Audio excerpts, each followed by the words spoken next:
Magandang araw po sa inyong lahat. Andito ako sa harapan ninyo para magmakaawa na kayo po ay makinig, maniwala, magdasal.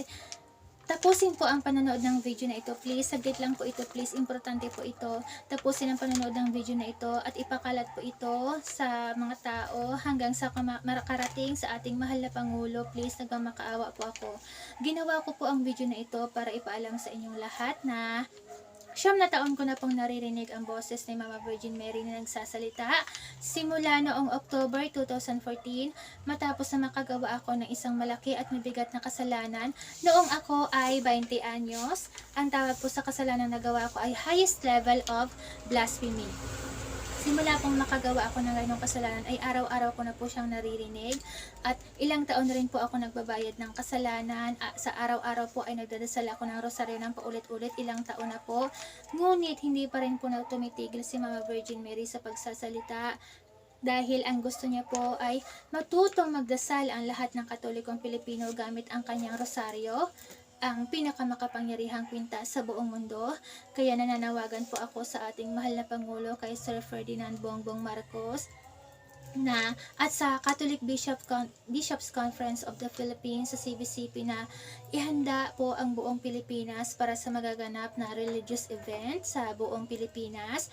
Buksan po lahat ng simbahang Katoliko sa buong Pilipinas para sabay ang pagdarasal natin sa loob ng simbahan at tayo po ay mag-aalay ng prosesyon bilang pagbibigay galang at papuri sa nag-iisang reyna ng langit, ang ating mahal na ina na si Mama Virgin Mary. Dahil hindi po matatahimik sa pagsasalita si Mama Virgin Mary hanggat hindi nagkakaroon ng nationwide prayer sa buong Pilipinas. Ang gagawin na po nating pagdarasal ay hindi lang para sa bansang Pilipinas kundi para sa buong mundo. At higit sa lahat, para sa katahimikan ng ating mahal na ina na si Mama Virgin Mary, dahil hindi po siya matatahimik hanggat hindi po natututong magdasal ang lahat ng mga tao.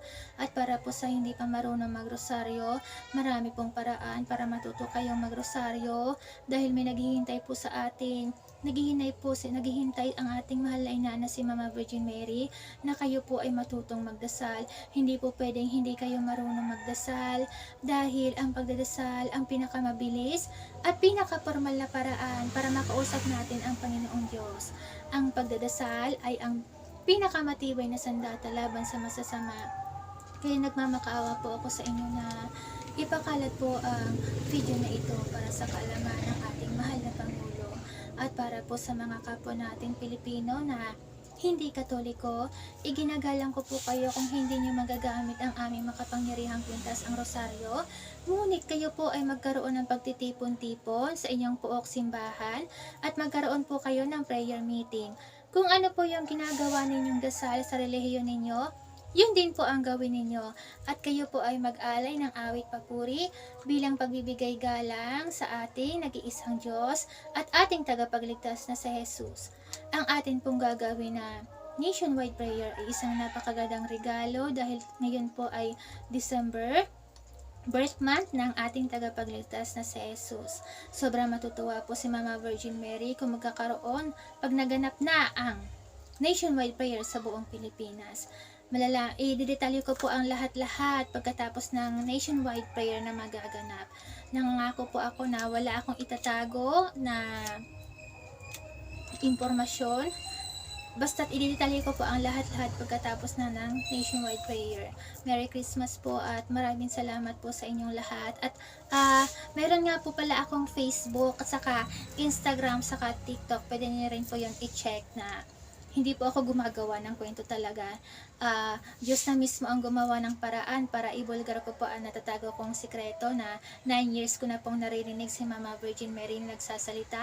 Ngayon lang po ako lumabas dahil ngayon lang po ako nagkaroon ng otoridad. Kumbaga, 100% authorized ako na magsalita sa harap ng tao dahil ako po ay may signal ng Panginoong Diyos. Kaya, ngayon lang po ako lumabas kung kaya't